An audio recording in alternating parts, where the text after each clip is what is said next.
12장, 13장 말씀을 같이 볼 건데요.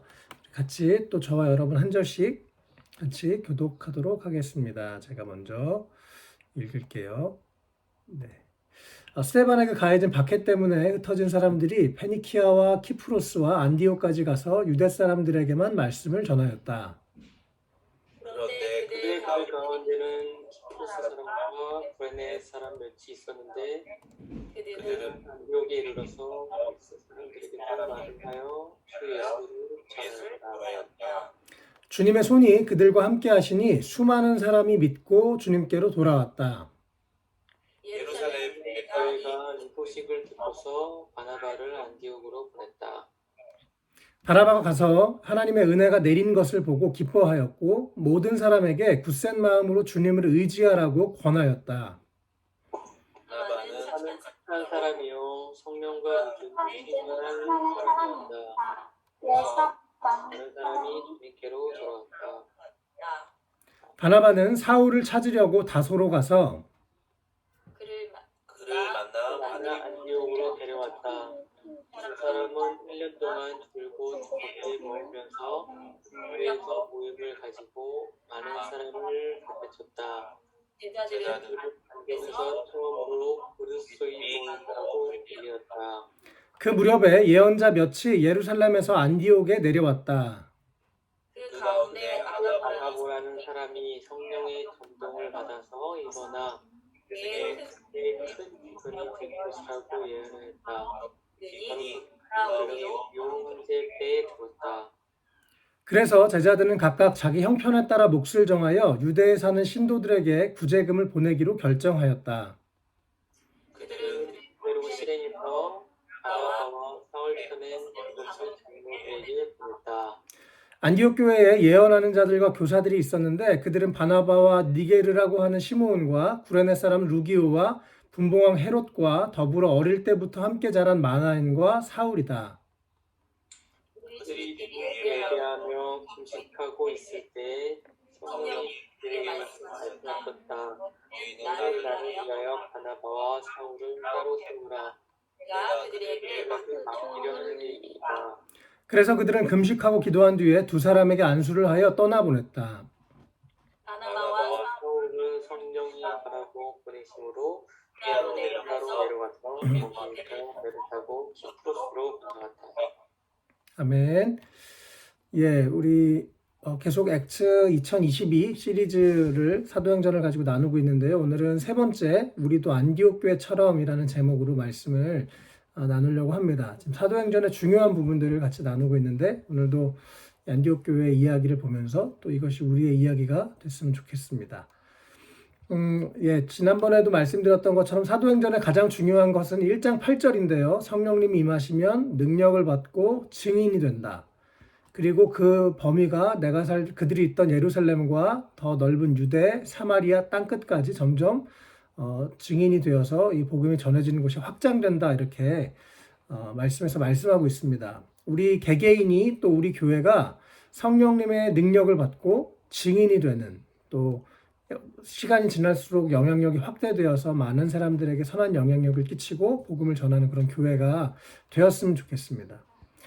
예, 저는 우리 지금 우리 이제 진우 형제가 컴퓨터를 또 이렇게 전공해서 하는 거라든지 또 우리 각자가 자신의 분야에 있어서 그 방향을 정하고 그 일들을 감당해 나가는 것 역시 성령님이 우리에게 꿈을 주시고 능력을 주셔서 감당할 힘을 주시는 것이라고 그렇게 믿습니다. 그래서 증인이라는 것이 또 너무 좁은 의미의 예수님을 전하는 것만이 아니라 정말 자기에게 하나님 주신 능력을 가지고 살아가는 더 넓은 의미로 생각하면 좋겠고 우리 각자에게도 이것이 그래서 적용이 되고 또 계속해서 성령님이 또 우리 특별히 다음 세대 어린이들에게 꿈을 주시고 또 능력을 주셔서 또 이들도 각자 하나님 주신 은사들을 가지고 아름답게 쓰임받는 인생이 됐으면 좋겠고요.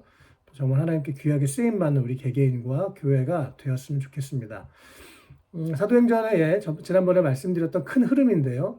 성령님이 임하셨고 예루살렘과 온 유대와 사마리아까지 복음이 전해졌습니다. 그리고 특별히 9장에서 11장에 사도 바울이 예수님을 믿게 됐고 또 안디옥 교회가 오늘 나오고 또 그 다음에 이 안디옥 교회로부터 1차 전도 여행이 시작되고 그러면서 전 세계의 복음이 본격적으로 전해지는 일들이 시작되는데 오늘 그 장면들을 보려고 합니다.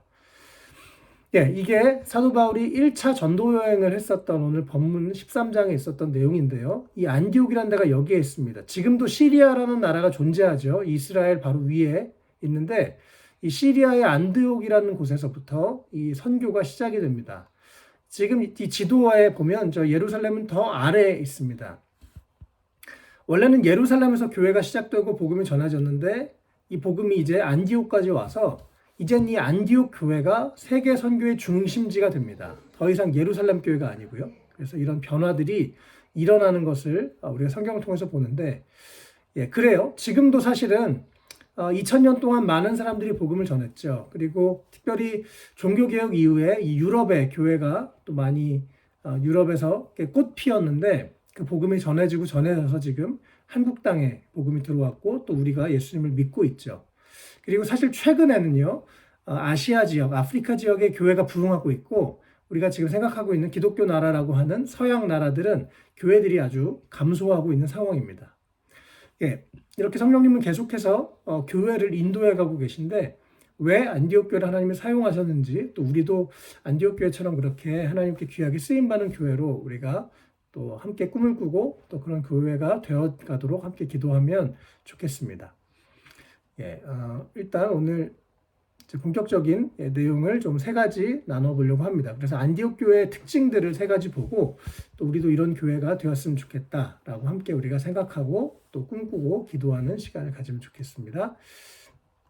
첫 번째는요, 안디옥 교회는 말씀과 기도의 진심인 교회입니다. 우리가 신앙생활하면서 가장 중요한 건 하나님과의 만남, 하나님과의 교통, 교제이죠. 그것에 있어서 말씀과 기도에 아주 진심이었습니다. 26절에 보면 특별히 이 말씀 많은 사람들을 가르쳤다 이렇게 말이 나옵니다. 여기에 바나바와 사울 이 두 사역자가 안디옥 교회에서 많은 사람들을 가르쳤습니다. 아무 이야기를 가르친 게 아니라 바로 말씀을 가르쳤겠죠. 하나님의 말씀을 이들이 열심히 듣고 배웠습니다. 그리고 나니까 그들이 처음으로 그리스도인이라는 말로 불리기 시작했습니다. 저 사람들은 세상 사람들이랑 달라. 저 사람들은 이 세상의 법을 따라 사는 사람이 아니라 뭔가 더 높은 법을 따라 사는 사람들 같아. 그래서 한편으로는 비아냥거리면서 또 한편으로는 존경하는 의미로 안디옥에서 믿지 않는 사람들이 이 믿는 사람들, 교회 다니는 사람들 보고 그리스도인, 지금으로 말하면 예수쟁이 이렇게 부르게 된 것입니다. 예, 말씀을 제대로 우리가 알고 깨달으면 우리 삶의 기준은 더 이상 세상의 가치관이 아니라 말씀이 우리 삶의 가치관이 되겠죠. 그래서 그 말씀의 가치관을 따라서 살다 보면 당연히 세상 사람들이 너는 우리랑 다르네.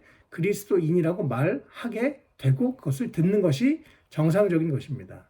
예, 어쨌든 이 안디옥 교회는 이렇게 말씀을 아주 집중해서 잘 배웠기 때문에 말씀을 사랑하고 말씀을 듣고 말씀을 가르치면서 말씀 안에서 성장하는 그런 교회였습니다.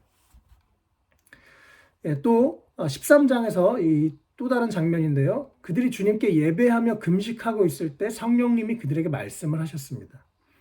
예, 그래서 바나바와 사울을 따로 세워라. 그래서 이들이 그 얘기를 성령님의 음성을 듣고 또 금식하고 기도를 하면서 이게 하나님의 뜻이구나라고 알게 되고 나서 두 사람을 세계의 첫 선교 여행에 출발하도록 보내게 되는 것을 우리가 볼 수 있습니다. 이것도 역시 이들이 예배하며 금식하고 있을 때 하나님과 깊은 교통을 하고 있을 때 하나님께서 성령께서 이들에게 말씀하셔서 세계 선교가 시작이 된 거죠. 이들이 자신들의 생각을 가지고 우리가 이렇게 세계 선교해야지라고 계획을 세운 게 아니었습니다.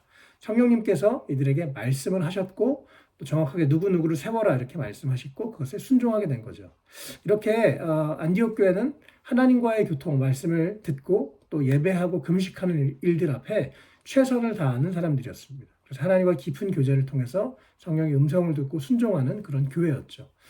예, 우리도 이런 교회가 됐으면 좋겠습니다. 하나님께 전심으로 예배하고 또 하나님의 음성을 듣고 성령님께서 우리 가운데 말씀하시는 것을 듣고 순종하는 하나님과의 깊은 교제가 있는 또 말씀과 기도에 진심인 그런 우리 교회 또 우리 한 명 한 명 우리 모든 성도님들이 되었으면 좋겠습니다. 네, 두 번째요. 이 안디옥 교회는 고정관념이 아닌 성령님의 인도를 받는 교회였습니다. 그래서 세상 사람들이 그 당시 사람들이 생각하던 고정관념을 뛰어넘었어요. 그리고 성령님을 따라가는 교회였습니다. 20절, 21절인데요. 같이 한번 읽어볼까요? 그런데 그 가운데는 키프로스 사람과 베네 사람이 있었는데 그들은 안디옥에 이르러서 그리스 사람들에게 말하여 예수를 전하였다. 주님의 손이 그들과 함께하니 수많은 사람이 믿고 주님께로 돌아왔다. 아멘. 예, 그들 가운데 이 여러 외국 사람들이 있었는데, 아까 예수님을 믿다가 박해를 받아서 우리 지난번에 말씀드렸죠. 예루살렘에서 이제 각 지역으로 흩어졌는데, 그 사람들이 이 안디옥에 왔을 때 원래는 유대인들에게만 복음을 전했었는데 그리스 사람들에게 복음을 전했다라고 오늘 말씀하고 있습니다. 당연히 그들은 유대인이었고, 우리는 유대인들만 전해야지. 우리 유대인들만 소중한 사람이야. 우리 유대인들만 하나님이 선택한 백성이야 라는 자신들만의 고정관념이 있었고 약간은 교만한 생각이 있었는데, 그들이 누군가에게 그리스 사람들에게 이방 사람들에게 복음을 예수님을 전하기 시작하니까 주님이 그들과 함께 하셨습니다. 맞아, 바로 그거야. 내가 원하던 것이 이거야. 나는 이스라엘 사람들만이 아니라 전 세계 모든 사람들이 구원받기를 원해 라고 주님이 함께 하시고 많은 사람들을 구원하게 하셨던 것입니다. 그래서 이들은 이스라엘 사람들만 중요하다고 했었던 자신들의 이 생각을, 자신들의 고정관념을 깨고 성령님의 인도함을 따라가는 모습을 볼 수 있습니다. 또 13장 1절인데요. 아주 재밌는 구절입니다. 안디옥 교회에 영적인 지도자들의 소개하고 있는데요. 5명이 여기 나옵니다. 바나바, 시므온, 루기오, 마나엔, 사울, 이렇게 5명이에요. 이 바나바는 이스라엘에서 예루살렘에서 보낸 아주 정통 유대인이고 예수님을 잘 믿는 하나님의 사람이었습니다. 시므온은 니게르라고 하는데요. 이 니게르란 말 아세요? 여기서 네그로라는 말이 나왔죠. 흑인이란 뜻입니다.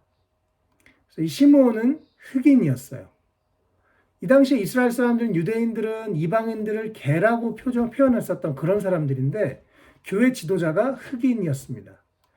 또 구레네 사람 루기오, 구레네도 사실은 아프리카 쪽, 북아프리카 쪽을 얘기하거든요. 그래서 여기도 북아프리카 계열의, 중동 계열의 유대인이 아닌 사람이었습니다. 네 번째는 분봉왕 헤롯과 더불어서 어릴 때부터 함께 자란 마나엔, 이 사람은 헤롯이라는 이스라엘의 당시 로마에서 이렇게 세운 분봉 왕이 있었는데요. 그 사람과 함께 살았던 이스라엘의 왕족이었죠. 아주 높은 사회적인 지위를 가진 사람이 또 이 교회 지도자로 있었습니다. 민족도 다르고 또 신분도 다르고, 또 사울은요 원래 스데반을 순교할 때 스데반을 죽였던 앞잡이였습니다. 그래서 모든 예수 믿는 사람들이 사울이 교회를 핍박하는 걸 듣고 이 사람을 아주 두려워했었는데 사울 역시 이곳에 교회 지도자로 서게 됐죠. 특별히 이 사울은요, 바나바가 사울에 대한 안 좋은 선입견들이 너무 많으니까 사울을 사람들이 다 싫어했는데 바나바가 고향에 가서 사울을 데리고 옵니다. 그리고 같이 안디옥 교회에서 사역을 하게 됐죠. 바나바는 예전의 사울의 모습을 기억하지 않고 예수님 믿고 변화된 사울을 있는 그대로 받아들였어요. 그래서 이렇게 전혀 다른 5명의 사람들, 또 민족도 다르고, 이 당시의 사고에서는 정말 상상할 수 없는, 노예가 사실은 1700년대, 1800년대까지 사실 노예 제도가 있었는데요.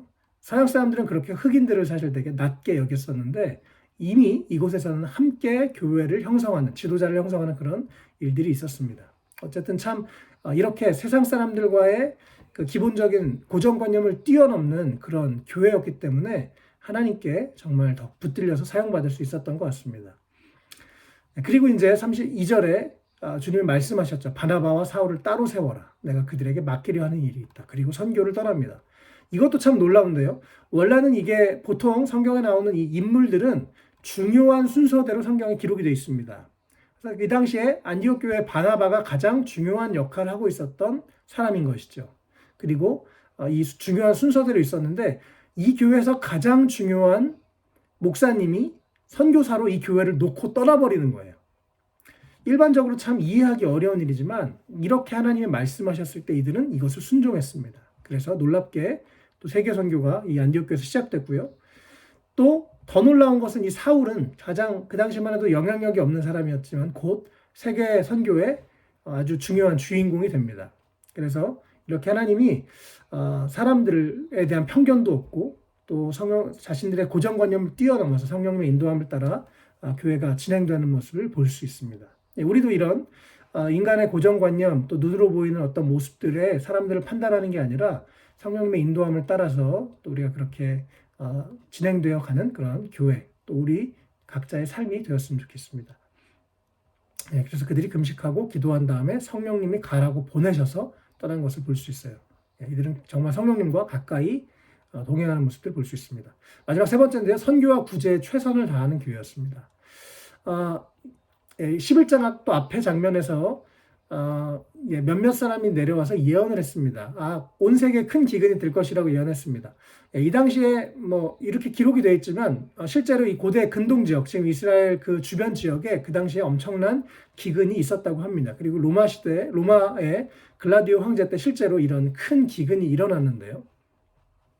그래서 제자들이 함께 이 안디옥에 있는 교회 사람들이 이 몫을 정해서 유대 사람, 이 이스라엘의 예루살렘에 있는 그 그리스도인들에게 구제금을 보냅니다. 원래는 예루살렘에서 교회가 시작되고 그것이 이방으로 전해졌는데 이제는 이방인들이 예루살렘 교회를 자신들에게 복음을 먼저 전해줬던 교회를 돕게 되는 거죠. 우리로 말하면 뭐 예를 들어서 미국에서 뭐 예전에 선교사님들이 많이 왔죠. 근데 미국이 어려울 때 우리가 오히려 미국을 돕고 하는 그런 모습인 것입니다. 이들은 이렇게 어렵다는 이야기를 듣고 구제하기로 결정하고 나서 그대로 실행을 합니다. 그래서 실제로 많은 돈을 들고 가서 그들을 어려움들을 도왔습니다. 지금도 우리가 뭐 울진 산불이라든지 또 지금 우크라이나 난민들이라든지 우리가 참 도와야 될 수 있는 일들이 많은데 우리가 같이 또 마음을 모아서 이런 어려운 일들을 돕는 우리 교회가 됐으면 좋겠고요. 이어서 또 아까 계속 말씀드렸던 것처럼 이들이 3차 전도 여행을 하고 선교를 떠났고요. 이 바나바와 바울이 약 2년 정도, 한 2,000km 정도의 세계 선교를 하고 다시 안디옥에 돌아오는 장면입니다. 14장 26절에서 다시 여러 도시와 지역들을 다니면서 복음을 전하고 교회를 세우고 나서 바나바와 바울이 거기서 배를 타고 안디옥으로 돌아왔습니다. 이 안디옥은 선교 활동을 하려고 하나님의 은혜에 몸을 맡기고 나섰던 곳, 출발했던 그곳으로 바나바와 바울이 돌아옵니다. 그리고 나서 이들이 무엇을 했냐면 안디옥 교인들을 불러 모아요. 안디옥에서 처음 선교사를 파송했다는 건 그냥 잘가 기도할 게가 아니라 기도하고 응원하고 재정을 후원했었던 것을 의미합니다. 그래서 2년 동안 이들이 여러 지역에 다니면서 복음을 전했고 또 중간중간 편지를 보냈겠죠. 저희가 지금 이런 일을 하고 있습니다. 어디에 있습니다. 그리고 2년 만에 다시 실제로 만나서 그 회중들을 불러놓고 하나님이 함께 하셨던 것들 또 어떻게 역사하셨는지를 이 안디옥 교회에서 함께 나누고 보고를 합니다. 그리고 그 안디옥에서 다시 바나바와 바울이 안식을 하고 또 재충전을 해서 또 2차 전도여행, 3차 전도여행을 떠나는 것을 볼 수 있습니다. 그래서 이 안디옥 교회가 세계 선교를 함에 있어서 재정적으로 지원하고 또 기도하고 또 그들이 선교사님들이 돌아왔을 때 쉴 수 있는 공간, 또 그들이 다시 위로를 받고 힘을 얻고 또 재충전해서 떠나는 공간이 바로 안디옥 교회였던 것입니다. 이렇게 구제와 선교에 충실하게 교회가 자신들의 일만이 아니라 또 더 많은 나라, 많은 사람들에게 필요한 그런 일들을 감당한 안디옥 교회 모습을 우리가 볼 수 있습니다.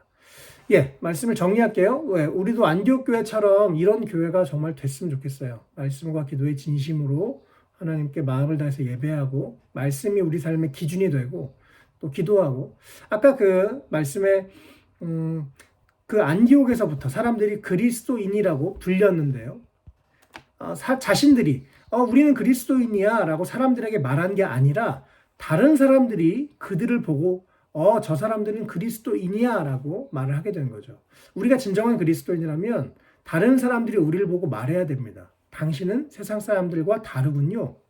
당신은 교회 다니는 분이십니까? 라고 우리가 그런 말을 들어야 되는 게 우리가 올바른 그리스도인이라는 중요한 증거가 됩니다. 어쨌든요, 우리가 말씀과 기도에 진심으로 하나님과 깊은 교제를 통해서 정말 날마다 변화를 경험하고 그리스도인처럼 살아가는 우리 모두가 되었으면 좋겠습니다.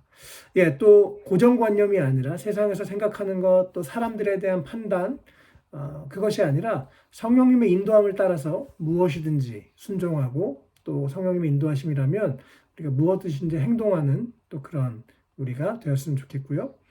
또 선교와 구제에 최선을 다하는 우리 교회 또 우리 모두가 되었으면 좋겠습니다. 그래서 우리만 잘 먹고 잘 사는 것, 그것이 우리 삶의 목표가 아니라 정말 많은 사람들에게 좋은 것을 나누는 또 하나님의 사랑을 전하고 복음을 전하는 그런 우리 개개인 또 우리 교회가 되기를 주님의 이름으로 축복합니다.